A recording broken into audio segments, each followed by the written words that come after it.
Boa noite a todos. Gostaria de agradecer a presença de vocês, dar boas-vindas às famílias, a toda a comunidade do Colégio São Luís. E hoje estamos aqui essa noite para mais um encontro do ciclo de formação continuada.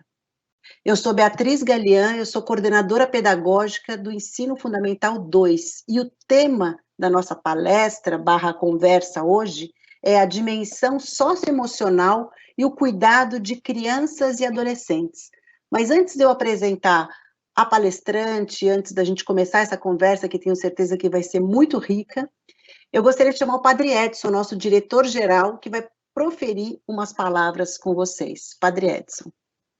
Então, boa noite à comunidade educativa do Colégio São Luís, aos pais, mães, responsáveis, aos nossos professores, colaboradores docentes e não docentes. É uma alegria nos encontrarmos novamente dentro desse ciclo de formação continuada que iniciamos no mês de agosto. Neste semestre, nós temos 3 temas que perpassam o nosso projeto pedagógico, do colégio, e também a realidade da nossa sociedade. Então, os temas geradores desse semestre são o racismo e antirracismo, cuidado e proteção e redes sociais e internet. Esse tema da dimensão socioemocional e o cuidado de crianças e adolescentes é um tema muito caro a nós aqui do Colégio São Luís, porque nós temos trabalhado muito a dimensão do cuidado. E cuidar dos nossos crianças, adolescentes e jovens, na companhia de Jesus, a gente chamamos isso de cura personalis, ou seja, a cura da pessoa, o cuidado da pessoa. Então, que bom que nós estamos aqui como comunidade educativa para cuidarmos de nós mesmos, primeiro, porque também nós precisamos de cuidado, e depois cuidar das nossas crianças, vossos filhos, nossos alunos. Então, é uma alegria estar com vocês novamente, uma alegria me encontrar, sim, com a Liciana, depois de muitos anos.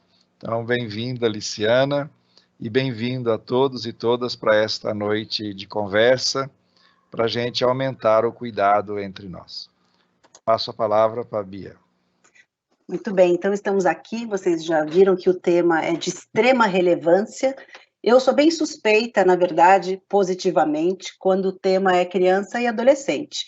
Claro, são fases distintas, cada uma com as suas características, exige de nós, que os acompanham um cuidado, uma atualização constante. São fases, assim, cheias de desafios, cheias de surpresas, cheias de descobertas, preocupações, mas também muito rica em aprendizado, e aprendizado bilateral. Nós também aprendemos muito com eles. E falando de adolescência, eu diria que é um período onde ocorrem muitas mudanças, biológicas, físicas, sociais, às vezes algumas crises, deste momento de transição entre aquilo que eu sou, qual que é o meu lugar, o que eu vou ser.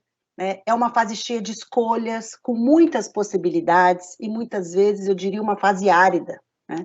Eu diria até que eu gosto de fazer a analogia com uma travessia, a adolescência também como uma travessia difícil. Costumo fazer essa analogia para a gente entender um pouco mais o adolescente.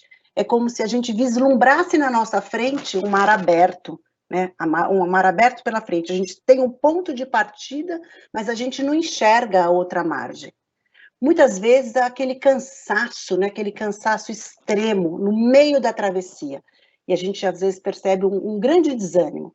Outras vezes, outro adolescente realiza essa travessia com muita pressa, acaba não degustando esse período que é tão gostoso e tão rico, e chegam até desgastados e não se beneficiaram dessa travessia. Mas o mais importante é a gente chegar do outro lado.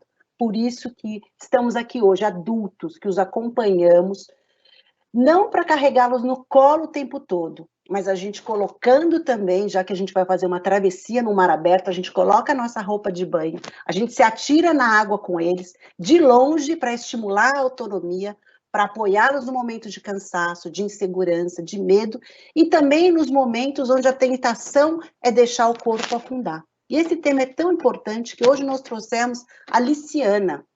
A Liciana Cabral Caneschi, ela é doutora em psicossociologia pela Universidade Federal do Rio de Janeiro, com estágio doutoral na Universidade de Manchester, e mestre em psicologia clínica pela PUC de São Paulo. Ela possui graduação em psicologia pelo Mackenzie e é especialista em adolescência e juventude. Ela atua no campo de psicologia escolar e atendimento clínico de adolescente há uma década e é professora no curso de pós-graduação em adolescência e juventude da Faculdade Jesuíta de Filosofia e de Teologia. Atuou ainda como orientadora educacional na Rede Jesuíta de Educação, nos colégios Santo Inácio e Anchieta. E hoje, Liciana está aqui, mas de longe, porque ela reside na França. Então, gostaria de te dar boas-vindas, Liciana. Gostaria de acolhê-la bem e estamos aqui todos ouvidos para ouvi-la. Boa noite. Boa noite, obrigada, Beatriz, obrigada pelo carinho, obrigada pelo convite do colégio. Estou muito feliz para a gente fazer essa conversa, né? Conversar um pouco sobre esse tema, então, a dimensão socioemocional e o cuidado de crianças e adolescentes, né? Acho que vai ser uma boa conversa, né? Que a gente pode desenvolver. Eu vou falar um pouquinho para vocês. Vou falar um pouquinho para vocês agora, né? Dar uma ideia geral do tema, e aí depois ao final vou ter tempo um pouco das interlocuções, a gente vai ter um tempo para ouvir as impressões que vocês têm sobre o tema, enfim, e aí a gente vai dando prosseguimento, né? Então, assim, como é que vai ser o desenho um pouco da nossa conversa de hoje? E aí, se precisar, enfim, a Beatriz pode me sinalizando, né, em caso de dúvida, ou se precisar de alguma interação, a Beatriz, enfim, vocês podem ir comentando. A gente vai começar com a seguinte ordem. Primeiro, a gente vai falar um pouco sobre a importância do cuidado, né? Então, a gente vai pensar o que é o cuidado, algumas das características do cuidado. Então, é entender o que é necessário para a gente crescer, o que é necessário para a gente se desenvolver. Depois, a gente vai pensar um pouco os desafios, né? Desafios, as interrupções, os desvios, essas vicissitudes, né? Assim, como é que a vida vai se atrapalhando e como é que a gente lida com isso, né? Depois, a gente vai pensar, num terceiro momento, alguns pontos, né? Alguns pontos de atenção para os cuidadores, né? Como é que a gente pode retomar o trilho, voltar ao trilho, né? Como é que a gente pode tomar o rumo de volta, né? Depois de algumas vicissitudes e algumas dificuldades que a gente vai encontrando, né? Então, a gente vai olhar tanto para a criança quanto para o adolescente, obviamente, que esse é o foco da nossa conversa, mas a gente vai olhar também a nós mesmos, né? Como o Padre Edson colocou, a gente precisa muito também olhar para nós cuidadores, né? Sejamos nós pais, professores, enfim, orientadores, coordenadores, né, assim, profissionais de uma instituição educativa. Então, todos nós somos cuidadores dessas crianças e adolescentes e também devemos pensar os nossos cuidados, né? Então, a gente vai olhar um pouco nessa tríade, vamos dizer assim, né? Então, primeiro, para a gente pensar, a gente vai tentar entender um pouco, assim, o que é o cuidado, né? O que a gente precisa para crescer. Então, assim, no primeiro momento, é importante, aí eu vou usar um autor para essa conversa, que é um teórico chamado Donald Winnicott, que foi um pediatra, um psicanalista inglês, e que tem, enfim, um arcabouço teórico forte, né, muito relevante, sobre o amadurecimento humano, né? Então, é um autor que está inspirando um pouco essa conversa aqui. Então, assim, para esse autor, na perspectiva winnicottiana, todos nós nascemos com potencial inato para o desenvolvimento, né? Então, todos nós nascemos com esse potencial para amadurecer, com esse potencial para crescer, para nos integrar. Porém, essa integração e este amadurecimento só vão acontecer a partir de um ambiente facilitador.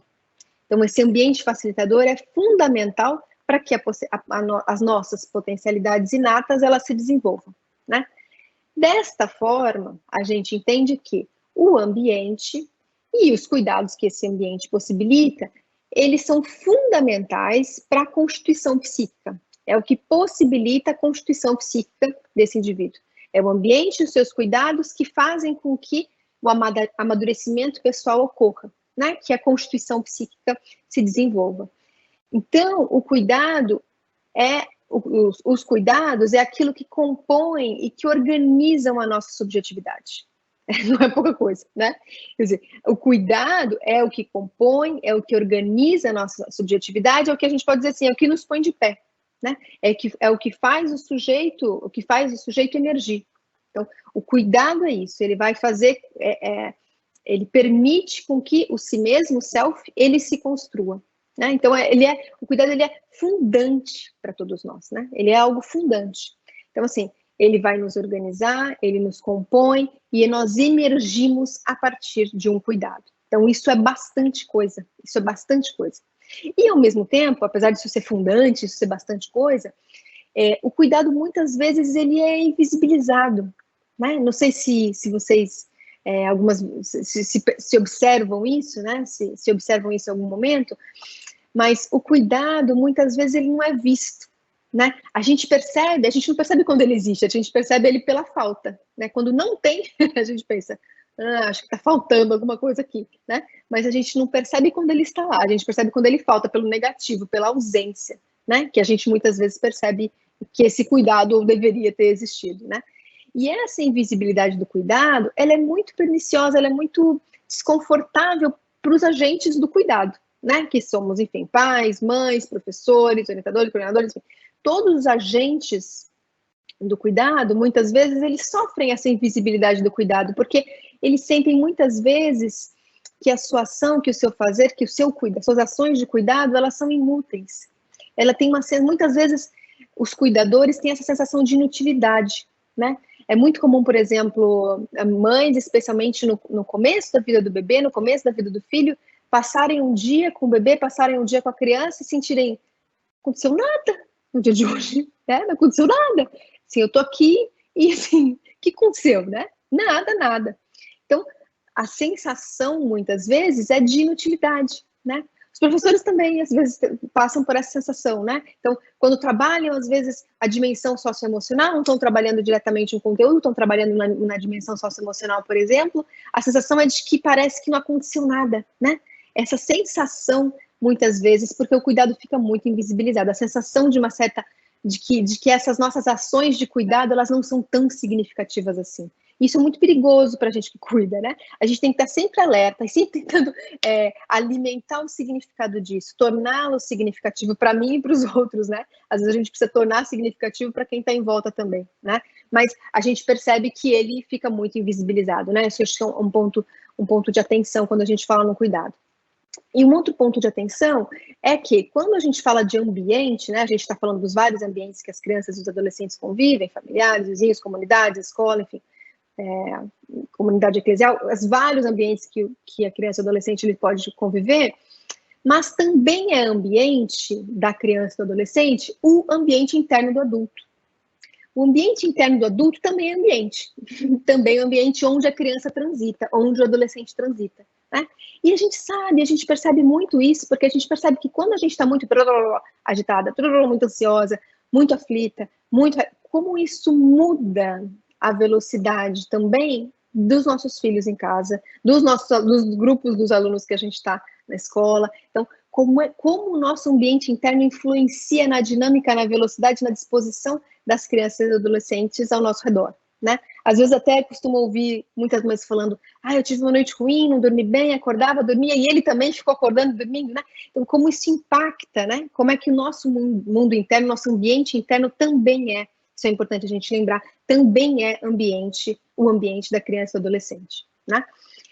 Enfim, a gente vai agora olhar, tentar definir, caracterizar um pouco o que é o cuidado, né? Que é um tema aí que é muito caro, né? A vocês que têm discutido isso muito na instituição, né? Então, o que é o cuidado, né? Aqui, né, para quem for buscar referências, né, como eu comentei do Winnicott antes, aqui eu vou utilizar alguns trabalhos do professor Luiz Cláudio Figueiredo, que é um professor aí de São Paulo, que é um professor, psicólogo, psicanalista, tem textos muito bonitos sobre o tema do cuidado, e aí a gente vai então agora tentar categorizar o que é o cuidado. Então, o cuidado ele tem duas pernas, ele tem dois eixos, tá?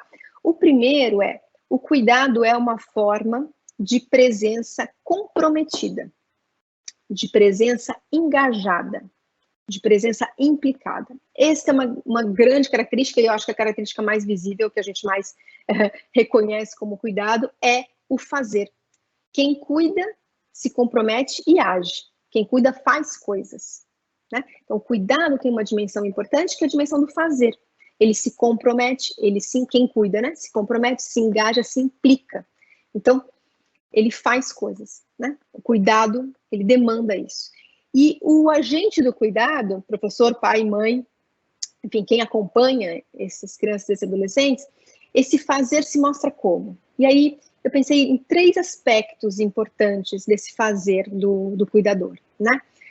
O primeiro fazer, né? O primeiro fazer do agente do cuidado é o fazer da sustentação. O agente do cuidado, o cuidador, ele oferece sustentação para aquele que ele cuida, para aquele que ele acompanha, né? Ele oferece sustentação, ele oferece solo, né? Ele oferece chão para que aquela vida possa existir. Esse é uma função, e muitas vezes quando a gente fala dessa sustentação, a gente está falando também, muitas vezes, de uma sustentação física também, de um contato físico, né? É o que a gente vai dizer assim, é dar o colo, né? A gente dá o colo, a gente dá o ombro, a gente usa essas expressões, eu preciso de um ombro, eu preciso de um ombro para chorar, eu preciso de um colo, né? A gente fala isso porque a gente precisa disso, a gente não fala só porque a gente realmente precisa disso. Então, este é um dos fazeres, né? Se a gente fosse pensar numa linguagem espiritual, a gente dizia, é uma função do cuidador, é dar consolo, né? É dar o solo, é dar sustentação, para que se possa existir, né? E tem muito a ver com o cuidado físico. A gente, inclusive, às vezes, consegue visualizar isso muito na criança, obviamente muito no bebê, muito na criança maior, e às vezes, quando adolescente, a gente pensa, não, acho que isso já não cabe mais. E cabe pra gente, cabe pra todo mundo, cabe pra adulto, cabe pra todo mundo, né? Então, este é uma das funções, né? Dar sustentação, dar solo, permitir criar um chão para que esse sujeito, para que essa pessoa possa crescer. Um outro fazer do agente do cuidado, um outro fazer do cuidador é ajudar a dar contorno, a dar forma para as milhares de confusões do nosso mundo interno. Sejam as nossas angústias, os nossos medos, as nossas preocupações, sejam os nossos sonhos, as nossas fantasias, né? As nossas vontades, né? De querer fazer e construir tanta coisa, né? Então, o agente do cuidador, ele ajuda a dar uma forma, ele ajuda a dar uma continência, né? A dar um contorno para essas coisas que a gente não sabe muito bem o que está acontecendo, né? E como é que ele dá forma? A linguagem é uma das maneiras de dar essa forma, né? Então, o que geralmente pais, cuidadores, professores vão fazendo? Como é que isso se mostra, esse fazer se mostra, né? Passa muito por questões por práticas muito comuns e que os professores fazem uso constantemente, pais e mães também, que é nomear os sentimentos, né? Validar os sentimentos, reconhecer os sentimentos, né? Então, a gente começa a dar forma. Então, a gente começa a dizer, né? Pensando, é porque você está cansado. Né? Assim, você está assim, mas você está cansado. Isso é fome, né? A gente começa a dizer, isso é cólica, isso é fome, isso é cansaço, né? Eu acho que você está com medo, porque a mamãe não chegou até agora. Eu acho que você está com um pouco de ciúmes do seu colega, porque ele está brincando com outro. A gente começa a ajudar a nomear, a gente começa a validar, a gente começa a reconhecer, a gente diz, nossa, sim, essa situação é muito difícil, eu também sentiria medo numa situação dessa. Eu também ficaria preocupada se eu tivesse numa situação como a tua. Então, a gente vai espelhando, a gente vai reconhecendo, a gente vai validando os sentimentos, né? É muito comum os trabalhos, imagino, também desenvolvidos aí, de educação, né, de trabalho, de educação socioemocional, e ela passa muito por isso, né? Claro que esse é o primeiro passo do processo, mas ela passa muito por isso, em nomear, em validar, em reconhecer como algo importante, porque é uma confusão, muitas vezes, dos sentimentos, que a gente, quando não nomeia, fica muito mais difícil, né? E quando a gente nomeia, a gente pode começar a pôr em marcha, né? As coisas começam a se movimentar de uma outra forma. Então, é muito importante que a gente consiga utilizar essa linguagem para dar forma, né? Para dar forma para as coisas. Uma outra forma, né? Uma outra maneira também de dar esse contorno que o cuidador também faz e faz uso, é de utilizar o que um outro autor também, um professor também, psicólogo, que é o professor Gilberto Safra, que ele vai falar dos objetos culturais, né? Ele trabalha muito com o conceito dos objetos culturais, e aí, o que é importante? Os objetos culturais também podem ser utilizados nessa situação de dar forma e dar continência, dar contorno para as coisas. Então, o que o professor faz, e ele costuma fazer isso bastante, inclusive, né? O professor ele não só reconhece, nomeia e valida, mas ele traz algo, né? O que a gente faz geralmente com a criança? A gente lê uma história, né? Eu leio uma história, eu trago um livro, né? O professor faz isso, ele apresenta um texto, ele sugere um filme, e tudo isso ajuda a colocar algum contorno, alguma forma nisso que eu estou experimentando e que eu não sei muito bem o nome, né? Isso ajuda muito a dar um formato. Então, eu sugiro uma história, eu sugiro um livro, eu sugiro um texto, um filme, uma música, né? E é muito bonito quando a gente pode fazer uso desses recursos, né? Dos nossos objetos culturais que fazem parte da nossa história, né? Que fazem parte da história de vida do pai, da mãe, do professor, da cultura dessa família, da cultura dessa instituição, deste professor também. Então, ele traz esses objetos culturais para ajudar a dar forma, né? Para aquele montoeira de sentimentos que nos atravessa, né? Então, são recursos, né, que pais, professores, né, cuidadores vão se utilizando para ajudar nesse cuidado, né?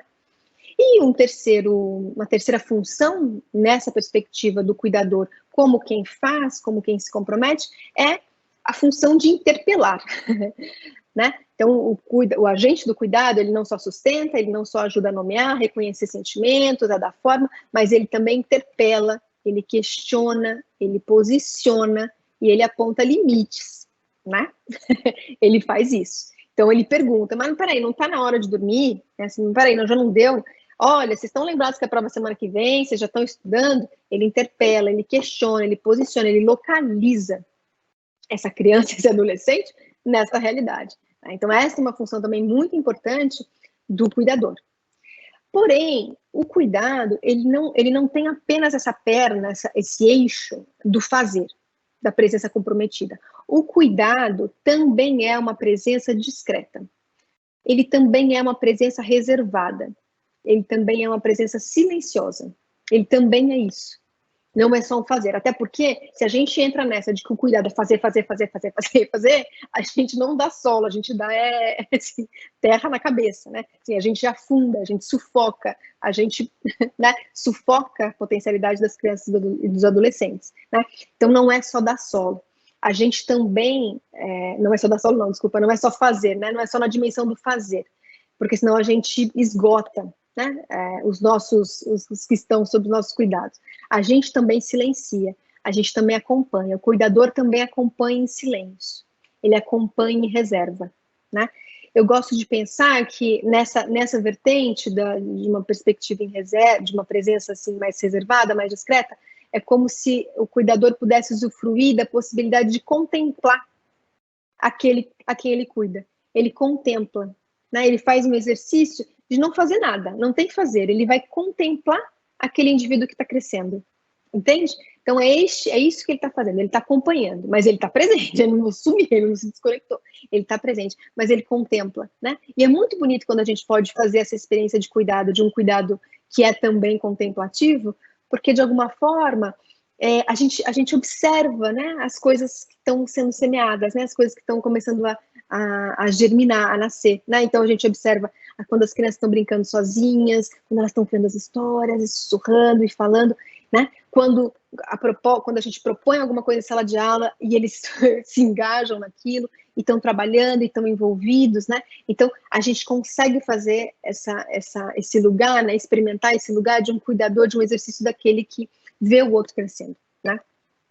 Claro que é importante lembrar o seguinte: o cuidador, ele também, para ele exercer essas funções de cuidado, ele também precisa ter suas referências de cuidado, tá? Isso é importante, retomando ali o que o Padre Edson falava no começo. Então, é importante que o cuidador tenha as suas próprias referências de cuidado para fazer esse suporte, porque senão vai ficar muito difícil, é muito difícil para ele.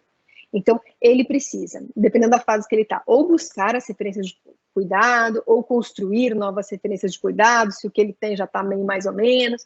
Então, ele precisa buscar, ele precisa construir, e às vezes, na verdade, ele precisa só fazer uso do que ele já tem, né? Porque às vezes ele já tem, né? Só não faz uso, né? Às vezes, é relativamente comum a gente encontrar pessoas que optam por profissões de cuidado, né?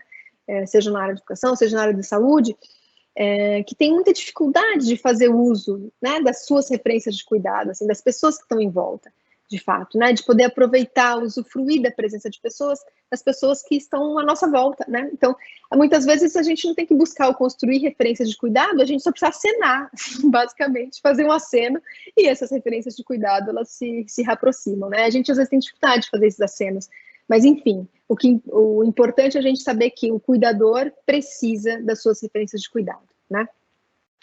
E agora sim, a gente vai caminhando para a segunda parte, né?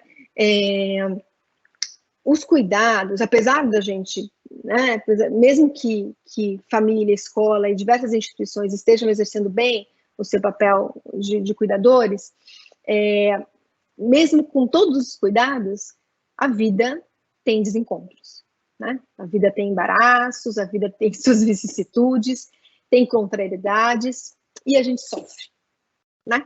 E a gente sofre. E o que a gente faz com isso? Né? Assim, a gente sofre. Isso parece óbvio, mas no fundo a gente não entende. E a gente adulto não entende, as crianças e adolescentes também têm muita dificuldade de entender, né? Que o sofrimento, ele compõe a nossa trajetória, né?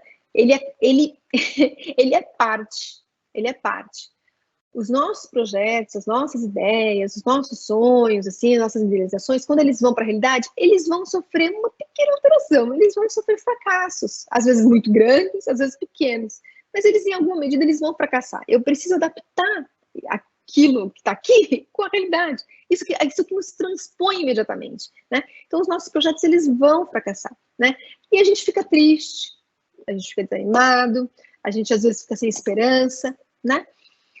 E isso é parte, isso compõe, esse sofrimento, ele compõe, né? Ele compõe a nossa história. A gente vai ficar triste, os nossos projetos, eles vão fracassar, às vezes num grau grande, às vezes num grau menor, mas isso vai acontecer, né? E falando assim, eu imagino, talvez as pessoas pensem óbvio, mas na prática, quando a gente quando escuta as pessoas, a gente percebe que não é tão óbvio assim. As pessoas ficam muito furiosa, assim, ai caramba, não deu certo, sabe? Isso tinha que ter dado certo, não deu certo, assim, é certo, é claro que que não vai dar totalmente certo, assim, é claro, mas a gente tem uma expectativa super alta de que vai dar sempre tudo certo, e muitas vezes isso também vai sendo passado para as crianças e para os adolescentes, e aí quando entra o sofrimento, a coisa fica dura, né, muito dura. Então, esse sofrimento, ele é parte, ele pode se tornar um adoecimento? Pode, mas não necessariamente. Não necessariamente. O sofrimento vai desse campo dos infortúnios, das vicissitudes, dos embaraços, dos encontros da vida, que fazem parte, né? Ele pode ou não obrigatoriamente vai virar um adoecimento, mas ele pode virar um adoecimento, sim. Às vezes a gente confunde um pouco as duas coisas, né? No adoecimento, eu tenho uma dor muito intensa, eu tenho uma dor muito constante, né? No adoecimento, ele nos tira a liberdade, né? Ele interrompe um desenvolvimento, né? Então, ele é muito cruel, né? Ele é muito intenso, ele é muito constante. Então, o que acontece muitas vezes é que a gente faz uma misturada com o sofrimento e o adoecimento, né? Eu acho que é importante, quando a gente está olhando as crianças e adolescentes, tentar um pouco clarear isso, porque muitas vezes a gente trata o sofrimento como um adoecimento, né? Então, aquela criança, aquele adolescente está passando por por uma tristeza, por um desânimo, um pouco um desconforto, e logo a gente pensa que aquilo está muito grave, né? A gente pode pensar que aquilo merece um super tratamento, né? E às vezes os próprios adolescentes, assim, eles vão verbalizando isso, assim, eles dizem isso, assim, eu acho que eu tenho depressão, eu tenho transtorno de ansiedade, Aliciana, acho que eu sou bipolar, né? Eles vão trazendo isso, né? Enfim, então, e mais algumas vezes a gente está ainda no departamento do sofrimento, assim, dos infortúnios, né? Lidando com as frustrações da nossa vida. E algumas vezes onde de fato a gente tem situações de adoecimentos duros, dores muito intensas e muito constantes, a gente às vezes vê como, não, ele tem que reagir, tem que dar seu jeito de sair da cama e reagir. Não consigo levantar da cama, eu toco o despertador, não consigo ir para a escola, tem que reagir. Não, isso é frescura, né? Isso é uma bobagem, isso vai passar, ele precisa. E aí a gente trata uma situação de adoecimento que merece um tratamento específico, uma escuta específica, né? E às vezes a gente menospreza e acha que vai na força de vontade né? O indivíduo vai conseguir, a criança ou o adolescente vai conseguir sair disso. Então, às vezes, a gente embola isso, né? Como é que a gente desembola, né? Nem sempre está tão claro, mas a gente conversa, né? Se a escola conversa com a casa, a família conversa com a escola, se necessário conversam com profissionais externos, mas a gente tenta desembolar se não está claro logo de largada, assim, se de saída não está claro, a gente tenta desembolar com a ajuda de outros, né? Isso aqui é um caso que eu preciso me preocupar, eu acompanho mais de longe, e aí se passar muito do ponto, eu já procuro um auxílio, um tratamento, né? Alguma coisa específica, né?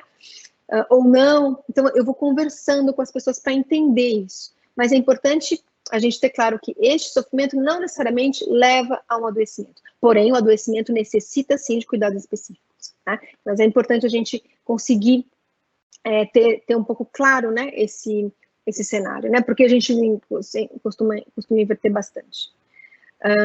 Enfim, agora a gente pensa alguns pontos, né, um pouco para encerrar, pensar alguns pontos de atenção, né, para o cuidador, e aí depois ouvir vocês um pouco.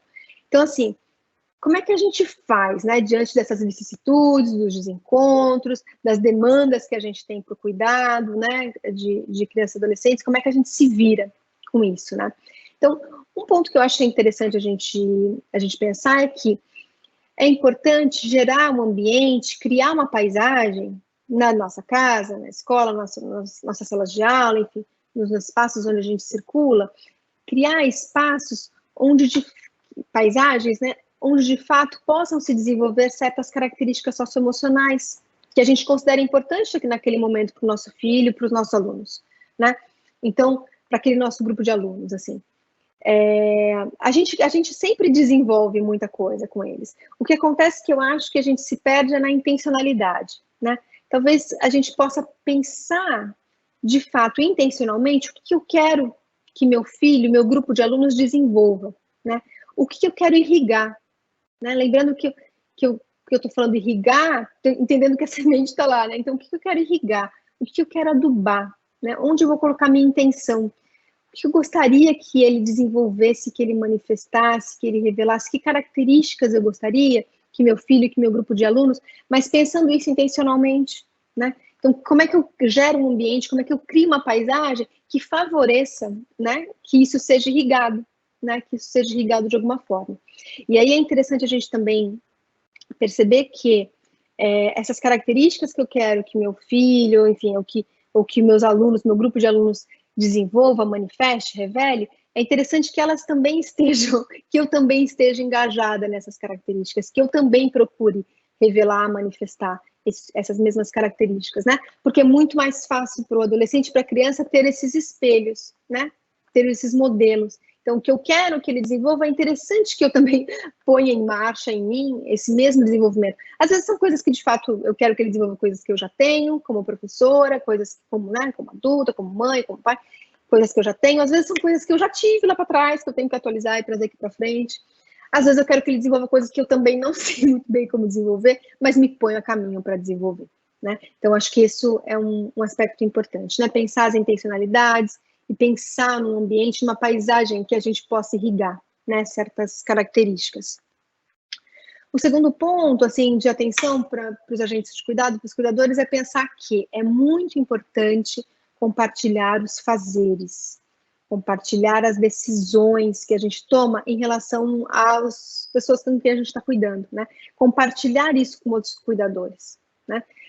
Primeiro, para a gente perceber que temos limites, né? Porque, às vezes, no afã de super cuidadores, assim, a gente entra numa de onipotência, assim, acha que vai resolver tudo sozinho, né? Então, primeiro, para a gente perceber que a gente tem limites, né? Que é um aspecto que, às vezes, nos falta, assim, né? E segundo, para entender que o cuidado, de fato, para ser efetivo, ele é melhor em rede. Ele é melhor no compartilhamento dos fazeres, é melhor no compartilhamento das decisões, das elaborações que a gente faz. Ele funciona muito melhor, ele vai ser muito mais efetivo quando compartilhado, né? Então, eu compartilho isso com outros grupos de pais, eu compartilho isso, os professores com outros professores, o que está sendo feito com determinados grupos de alunos. Então, quando eu compartilho essas minhas decisões com outros cuidadores, isso ganha um corpo maior e mais efetivo, né? o professor Luiz Cláudio, que eu citei antes, ele fala uma outra coisa bonita também, que eu acho que é importante quando a gente pensa esses pontos de atenção, que é a gente também se deixar cuidar. É muito importante que o cuidador, além de ter suas referências de cuidado, claro, mas ele se deixar cuidar pelo objeto do cuidado. Ele também se deixar cuidar pelas crianças e adolescentes que ele está se dispondo a cuidar. Isso é muito importante, isso é muito precioso. Porque isso, num primeiro momento, chama aquele indivíduo, aquela criança, aquele adolescente, ele chama ele à responsabilidade, ele percebe que ele não é só um receptáculo do cuidado, ele não só recebe o cuidado das pessoas, mas ele também é capaz de produzir, ele também é capaz de gerar cuidado. E a gente vê inúmeras demonstrações dos adolescentes, das crianças, nessa tentativa de cuidar, de pai e mãe, de professor, né? Inúmeras, assim, com crianças é uma belezura, assim, porque é muito desenho, né, assim, entrega desenho, e olha que gracinha, e sai pegando tudo pela rua, é folha, é pedra, é galho, e para dar para professor, e para dar para mãe, né, então tem as crianças e adolescentes que estão sob nossos cuidados, eles frequentemente, alguns com mais facilidade, outros menos, mas eles frequentemente tentam demonstrar o cuidado pelos cuidadores, né?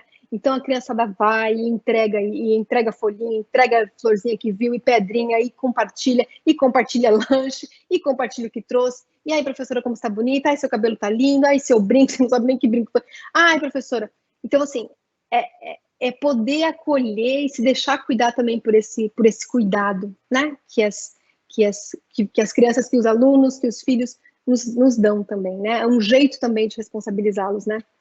Eu me lembro de uma professora compartilhando comigo, uma vez, enfim, umas semanas que ela não estava muito bem, e entrando em sala, uma aluna falou para ela não estava muito bem, de fato, naquela semana, e aí era sexto ano, e a aluna falou para ela, professora, olha só, vamos dar um up aqui, vamos dar um up assim, vamos voltar com aquele batom vermelho, você vai ficar bonita de novo, vamos dar um up nesse visual, porque ela sempre usava batom vermelho, de fato, tinha deixado de usar.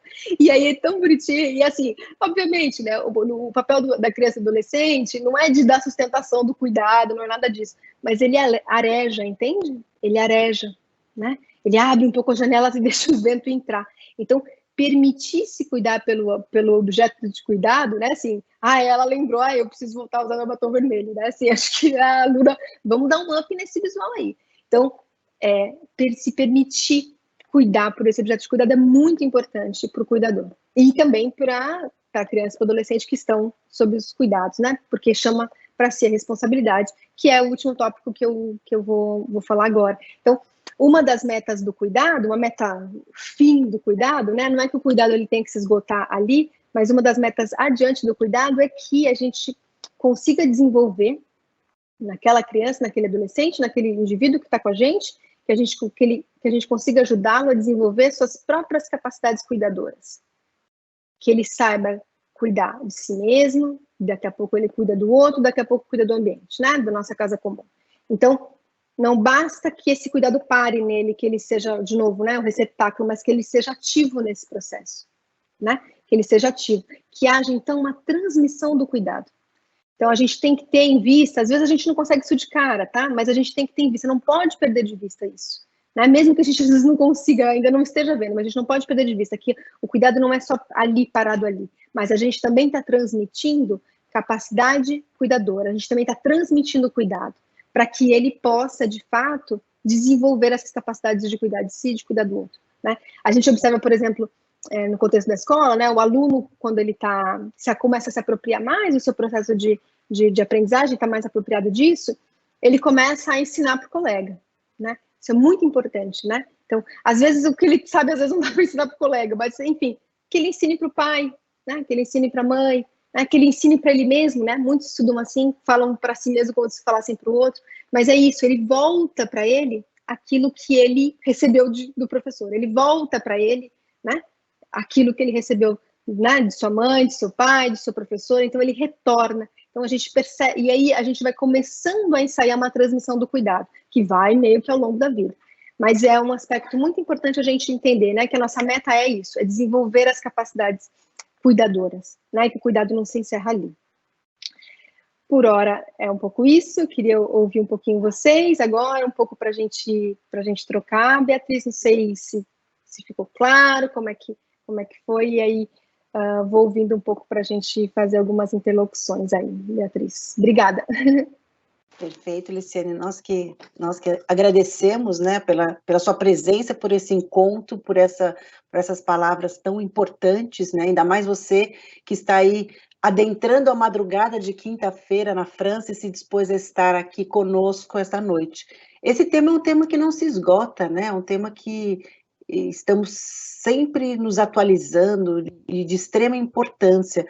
Então, eu quero agradecer em primeiro lugar, aos participantes que enviaram suas perguntas, e eu vou fazer algumas perguntas para você. Então, a primeira pergunta é, você falou em sofrimento, né? Então, temos que valorizar o sofrimento, acompanhar, sofrer junto ou ignorar os sofrimentos típicos do adolescente. E quando sabemos se precisamos pedir ajuda? Esse sofrimento, que é normal, às vezes, no adolescente, ele pode se transformar em adoecimento em que circunstâncias? Uhum. Especialmente no caso da adolescência, a gente tem, às vezes, uma vontade de dar uma ignorada, assim, porque tem uma repetição, às vezes, e a gente tem a sensação que não sai do lugar, né? Tanto pai e mãe, quanto professor, orientador, coordenador. Às vezes a gente precisa, eu estou patinando nisso, e o negócio não avança, né? Mas esse ignorar, ele é muito complicado, assim, ele é muito pernicioso, assim, né? A gente, claro, tem momentos em que a gente consegue oferecer uma sustentação, um acolhimento maior e ajudar da forma, e às vezes a gente oferece outras coisas, né, como eu falava, né? Então, essa coisa de dar contorno, de dar forma, às vezes é isso, às vezes a gente indica um filme, né? Às vezes a gente indica, olha só, a gente indica música, a gente também tem hora que não dá pra gente só. A gente tem que trazer a nossa cultura, a gente traz a nossa cultura, o que a gente tem de repertório, assim, né? Então, a gente vai também apresentando outras coisas que às vezes não é só mais nomear, reconhecer, isso também ajuda muito, mas a gente também vai oferecendo outras referências para ele se apoiar. Também não adianta que a gente seja o único ponto de apoio, né? A gente vai oferecendo outras referências, né? Mas é sempre, assim, entender também, e acho que na medida do possível, né? Que ele também perceba que isso faz parte, né? E que isso compõe, né? Esses desencontros compõem a nossa vida, né?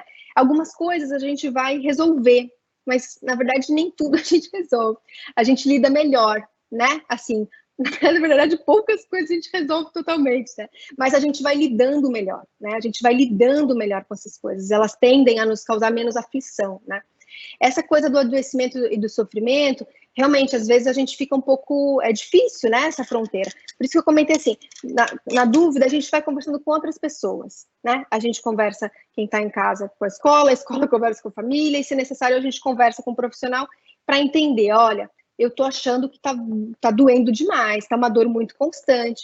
Olha, eu percebo que ele está um pouco paralisado, né? Porque às vezes tem interrupções mesmo, tem dificuldades de continuar se movendo. Isso é um sinalizador importante, assim, né? Dificuldade de seguir com atividades que ele antes seguia com mais naturalidade. Reclamava, mas tá mais em movimento, reclamando em movimento, mas em movimento, né? Agora, há momentos em que há paralisias, né? Em que há uma letargia, às vezes, uma lentidão. Agora, nas situações de dúvida, é sempre bom não menosprezar, né? A gente não menospreza o adoecimento físico, né? Qualquer coisinha, dependente, qualquer coisinha, eu já estou procurando um profissional. Mas as nossas dificuldades, nossas dores intensas emocionais, às vezes a gente dá uma menosprezada, assim, a gente dá uma, né, assim, meio que, vamos, ou vai passar, ou é força de vontade. Então, não menosprezar isso, né? Mas às vezes, de fato, não está tão claro, mas aí por isso a gente conversa, a gente compartilha, né? Para ter outros olhares, assim. Muito bem, emendando essa pergunta, eu acho que tem a ver com o tema também, como agir nos casos em que o adolescente rejeita ser ajudado reiteradas vezes?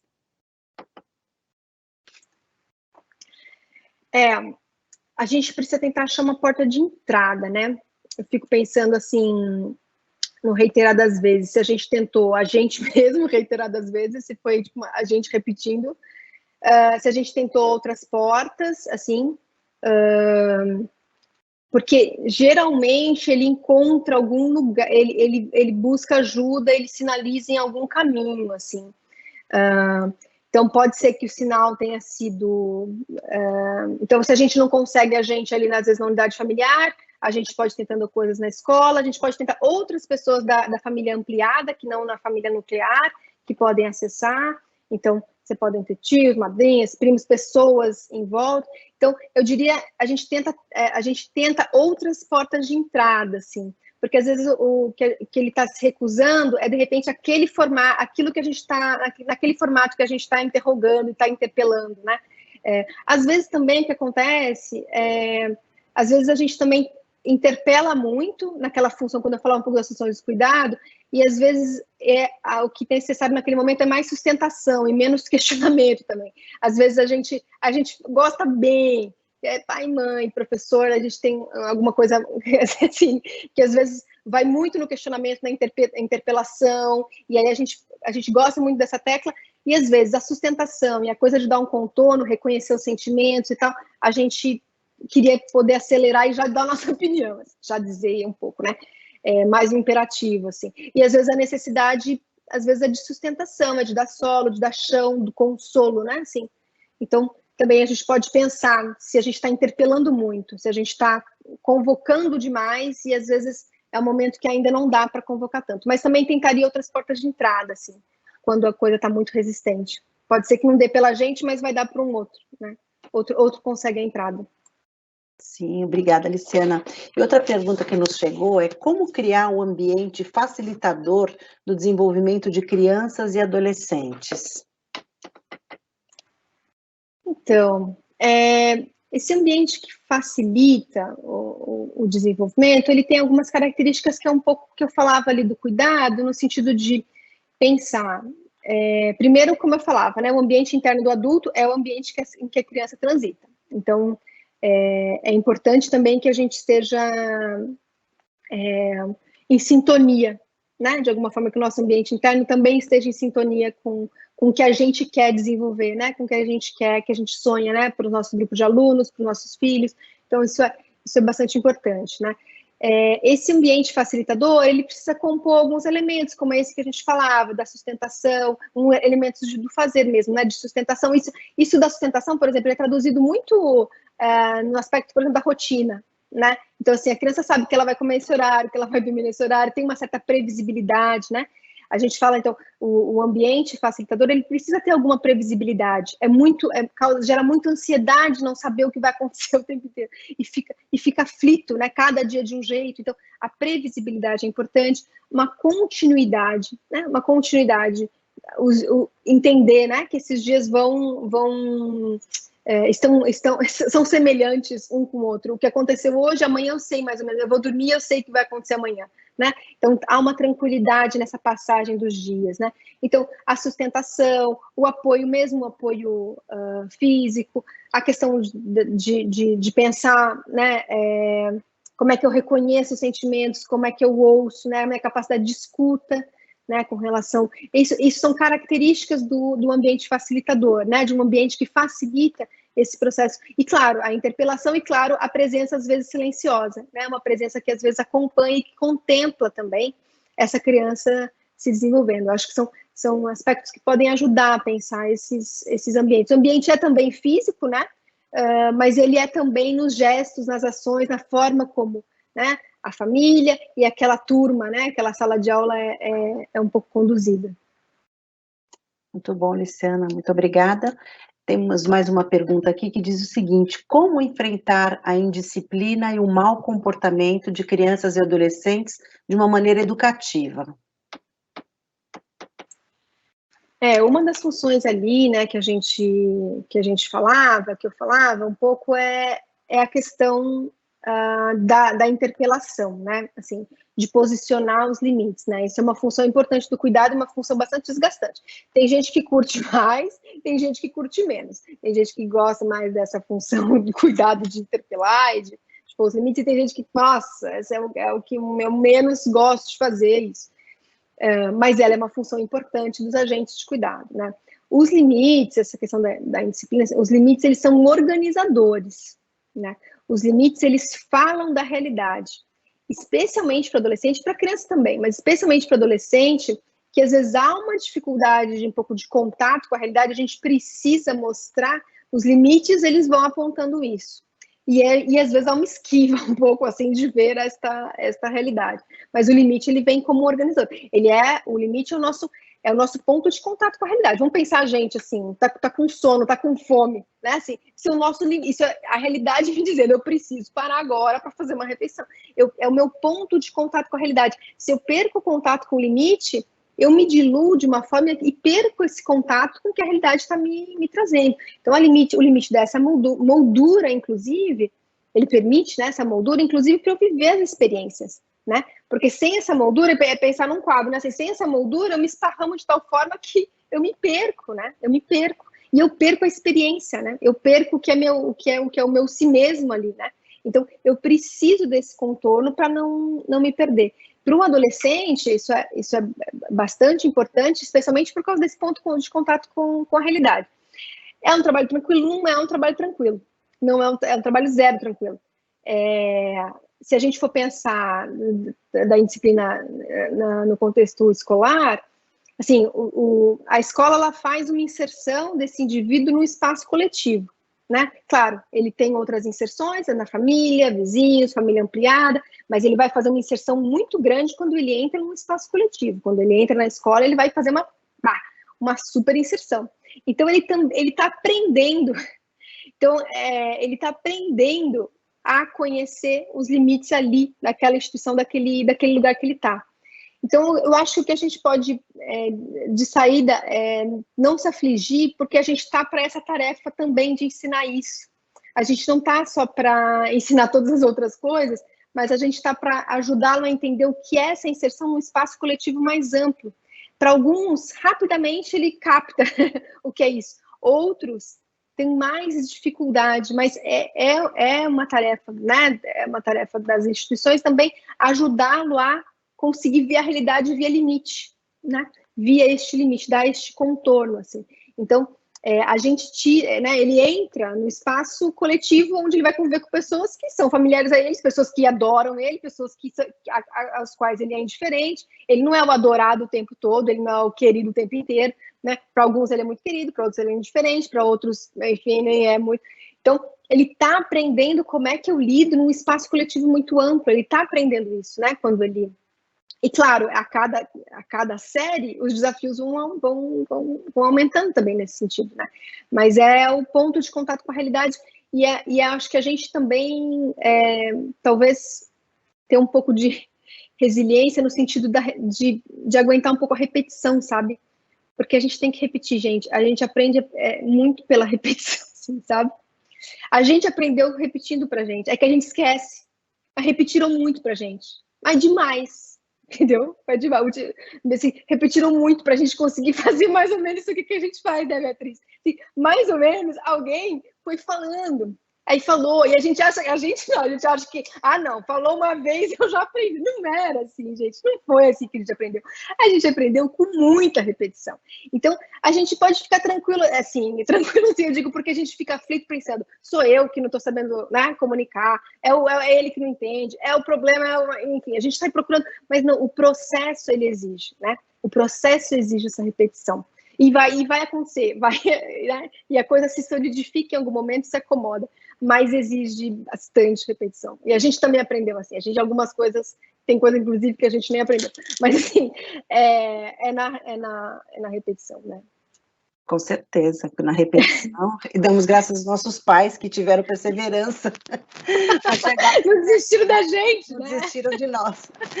Luciana, nós temos uma última pergunta aqui que diz o seguinte: como identificar, então, melhor o ponto em que o limite acaba atrapalhando o desenvolvimento do potencial dos adolescentes na sua plenitude, com relação à criatividade, autonomia, liderança, etc. Bem unicutiana. Boa, muito boa essa pergunta, porque não deu para passar, porque acho que essa pergunta dela é importante, assim, porque a gente tem as duas pontas, né? A gente tem da repetição do limite, que a gente fica ali batendo, e tem alguns que, assim, ó, você nem falou, você nem interpelou, você não questionou, e ele já se inibiu. Isso aí também nos preocupa, né? Como eu imagino, né? penso Beatriz como coordenadora, esse também é um comportamento que preocupa. Quando a criança ou o adolescente não se sentem confortáveis no ambiente para serem espontâneos, para poderem ser eles mesmos. Isso é muito cruel também, isso é muito duro, né? Porque é preciso que ele sinta que ele pode ser ele mesmo naquele espaço, que ele pode ser ele mesmo na família, que ele pode ser espontâneo. Claro que às vezes a espontaneidade dele é muito engraçadinho, tem hora que tipo, ai, que coisa chata, mas enfim, ele pode ser espontâneo, ele pode relaxar e ele pode ser ele mesmo, né? Na escola, no seu grupo, na sua turma, na sua família. Então isso é muito importante, porque ele precisa experimentar, criar, né? Ele precisa experimentar essa dinâmica da criação. Quando a gente fala criação, não é que assim, o cara vai fazer um livro, um quadro, não é nesse sentido. Mas, por exemplo, ele lê um texto e ele explica com as suas palavras, né? Ele entendeu aquele autor, ele entendeu aquele conteúdo por meio da compreensão que ele fez, é acomodação, e isso é criação, né? Assim, a criança pega o lápis e aquilo virou avião, né? Assim, né? A gente vai com criança pequena em restaurante, né? Dá guardanapo, dá não sei o quê, aquilo vira um fuzuê danado. Ele se sente à vontade para criar uma outra coisa a partir daqueles objetos, né?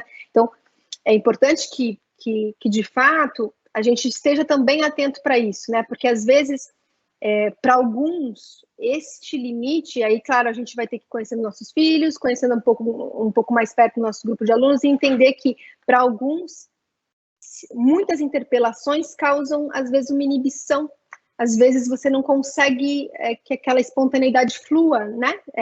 Ele se sente totalmente acuado, assim. É uma coisa que é difícil às vezes, até depois de destravar, assim, né? Porque é importante, de fato, que a gente consiga criar um ambiente confiável para ele, a ponto dele poder ser ele mesmo, né? A ponto dele poder, pelo menos em algum momento, né? A gente não consegue ser o tempo inteiro, mas que ele tenha núcleos, né? Que ele tenha algumas ilhas onde ele consiga poder ser espontâneo, né? Porque é essa espontaneidade que vai permitir que ele crie, que ele se aproprie daquele conteúdo da forma dele, ele entendeu a matemática da forma dele, ele entendeu o conteúdo de história e biologia da forma dele, né? Então é importante que ele faça sempre essa digestão que é dele, né? É ele que vai fazer a digestão disso tudo que está sendo ali discutido, conversado, né? Em sala de aula, né?